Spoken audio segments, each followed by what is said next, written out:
If you think 53 is too old to have your belly button on display, you'd be mistaken, because there ain't no shame in my ab game. Okay, they're not perfect. They're not perfect, but I'm working on them. I'm working on them. And I'm just going to leave this one little button open right here. Actually, it's two. Just so you can see, a little glimpse of my belly bump. Because I can. And I am. So I'm going to show you my OOTD. I'm going to talk about it a little bit. I'm going to share some favorite things with you, so stay tuned. My outfit is simple. I've worn it several times, but I just want to tell you it's very easy to recreate, and you don't have to show your navel if you don't want to. This is just a very simple J. Crew cardigan. You can buy them on Amazon as well. Just search 3/4 length sleeve or long sleeve cardigan. This is a long sleeve. And underneath here, I have my favorite Calvin Klein tank bra. It looks like a sports bra. They come with little cups. You can take those out, which I have done. But I love it. There are no straps digging in my shoulders. Nothing to fasten. It's just a pull over the head, or you can step into it. And it's very comfortable. And if the button pulls a little bit right here on you, you can get some fashion tape to, close that. Or if you have this tank bra on underneath here in the same color as your cardigan, then you don't need to do that, because there's no gaps being shown. I love my jeans. And tell you something, these are Chico's jeans. Chico's for the win. These are a pull-on wide leg flare. Boom. They're kind of, 70s.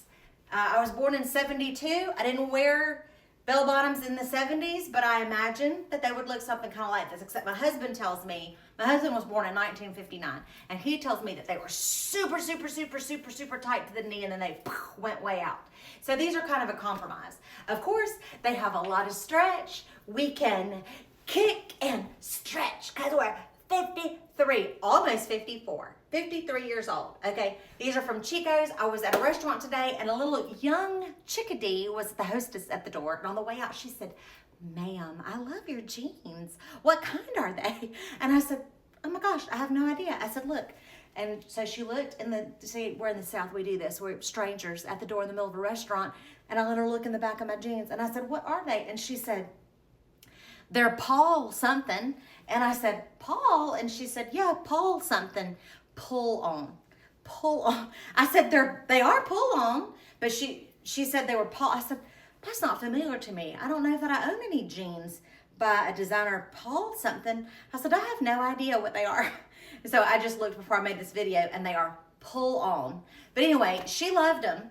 And if she knew they were from Chico's, I mean, she was probably 22. If she knew they were from Chico's, she probably would be surprised that she liked them. But anyway, I digress. Go to Chico's. If you think Chico's is just for really, really, really old ladies, no, they're for semi-old ladies that like to show their navel. Okay, so I'm going to show you my favorite thing. One of my favorite things, and I'm not saying this would be your favorite thing, but I want to show you my grandmother's everyday dishes. This is her pattern, and it is a Lenox everyday china, and the pattern is called Blue Breeze, and it is Temperware. Now, I grew up with these at my grandmother's house. And some of the dishes, and you can actually see, let me see if you can see this on this. Do you see kind of these scrape marks right here? That's why I love these. These dishes are over 50 years old. I don't know how old they are, but definitely over 50. I'm 53. She's had them my whole life. I'm sure she's had them a long time before I came along. But these were her everyday dishes that we all ate off of growing up. And I know that my grandmama's spoon made some of these scratch marks in these dishes, and I just love that I have them. And I have the whole set. I have dinner plates, I have salad plates, I have small bowls. This is a soup bowl. I have a teeny tiny bowl. I don't know what it's for, but I have a teeny tiny bowl, which I love to eat out of. I have the whole set, right? Like 12 serving, 12 place settings or whatever of all of these. These can go in the refrigerator, they can go in the freezer, then they go right in the microwave or the oven. Love them. I don't even know if you could break this if you tried to. Maybe if I threw it up against a brick wall, which of course I would never do. But I love these. And I have a soup tureen. I have a big, what do you call it? Like vegetable bowls. Love this. So here's what I'm going to tell you. You may not have your grandmama's very own dishes with her very own spoon scrape marks in the side. But why don't you ask somebody in your family what was Mimi's China pattern? What was Mama's everyday dishes that we used to love? You know, the ones with the little geese on them with the bows around their neck. Whatever is sentimental to you from your childhood, find out what it is and see about ordering it. Maybe if you only got a piece or two. You could go to Replacements Limited. I'm sure you could go to eBay. Maybe it's still even being sold and you can buy a new set. But get something sentimental, even if it's not the exact dish that your grandmama ate out of. Maybe you could get something close. So this is one of my favorite things. I'm so grateful to have this set. And I want to show you the bag of the day. This does not have a brand. I have looked everywhere. I know I purchased this at Quarter Century in Laurel, Mississippi last year sometime. This is a detachable crossbody strap or shoulder strap. You know, if you wanted to wear it long on one shoulder, you could. But this is the crossbody look. And it looks very Gucci with this bamboo handle. This is a kind of a Gucci detail, but it's not pretending to be anything. It doesn't, you know, it's not counterfeit, doesn't have any fake name on it. But I do love this bag, and inside this bag, just for you, I have the fragrance of the day.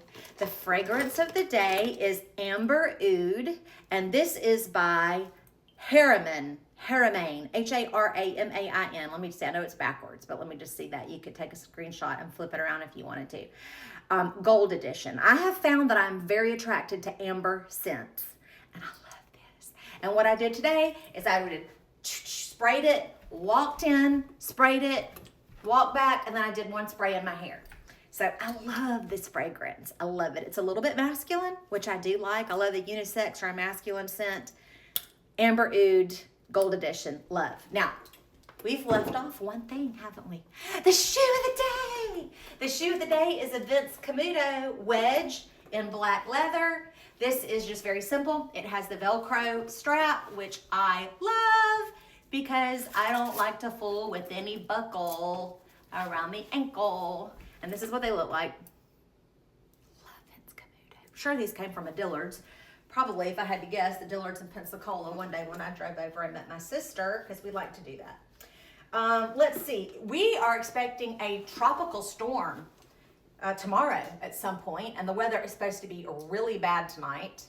We're supposed to be getting a lot of rain, and we recently, very unfortunately, had somebody in our area drown because she was in the parking lot. It's a horrible, horrible situation. I talked about it once before. I did not know this precious woman.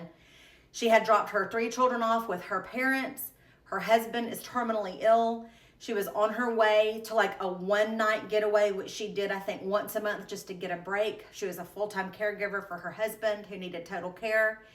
She had some respite care for him. She had dropped her children off. She was making one stop at a store to pick up some supplies to go to a little camp that somebody was letting her use for a night to get a break. The water was just rushing through the parking lot, and she drove thinking she was driving in the parking lot, and the way the water level was, she actually drove right into a drainage creek ditch. And her car got swept away, and people tried to get her out, and they were unable to do so, and she drowned, and it was absolutely horrible. So here's something I want you to know. If you are driving in the rain, don't drive through standing water, a big pile of standing water. And my husband had a great point, which I'd never thought of. He said, it's not just that your car might get swept away in the water, but you don't know that there's street under there. Without water rushing in that place, it may have washed the street out. There may not be any street under that water that you can see. So don't drown, turn around.